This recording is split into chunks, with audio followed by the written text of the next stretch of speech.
The Frog Prince, the Princess and the Frog. This is the tale of the Frog Prince, a Grimm's fairy tale. Disney's adaptation is titled, The Princess and the Frog. This version is brought to you by Stories to Grow By. Once upon a time there was a princess. Many a suitor came to the palace to win her hand in marriage, but it seemed to the princess that each one of them looked at her without really seeing her at all. They act like there's nothing more to a princess than her fine crown and royal dresses, she said to herself with a frown. One afternoon after one of these visits, the princess thought, sometimes I wish I were little again. She found her favorite ball from childhood, the one that sparkled when she threw it up high to the sun. She took the ball to the palace yard and threw it higher and higher.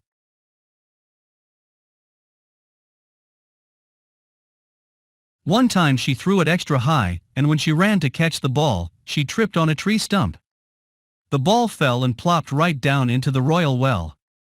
She raced over to fetch her ball before it dropped too far, but by the time she got there she could no longer see it in the water. Oh no, she moaned, this is terrible. Just then a small green frog poked its head above the water. Maybe I can help you, said the frog. Yes, said the princess. Please get my ball. No problem, said the frog. But first there's something I must ask of you. What do you mean, said the princess. It's for you to spend time with me today, said the frog. I'm not sure I know what that means, said the princess. Just spend time with me today, repeated the frog. All right then, fine, said the princess. Now please, get my ball. I'm on it, said the frog. He dived deep into the well. A few moments later, up he came with the ball held high in one hand. Thank you, said the princess, taking it from him. She turned to go. Wait a minute, said the frog. You promised to spend time with me today. I already did, she said with a shrug. And the princess walked back to the palace. That night at dinner with her family and the royal advisors, there was a knock on the door. The servant opened the door and saw no one there. The frog, standing down low, cleared his throat.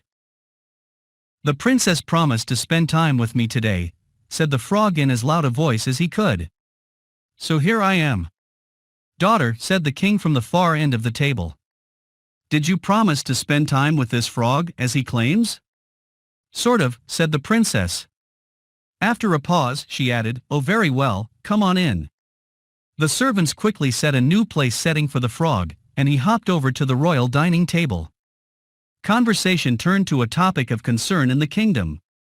None of the royal advisors knew what to do. Father, if I may, said the princess. Perhaps we could stop, said the king, cutting her off. I have enough advisors, believe me. If I may, said the frog, and it was the first time he had spoken at the table.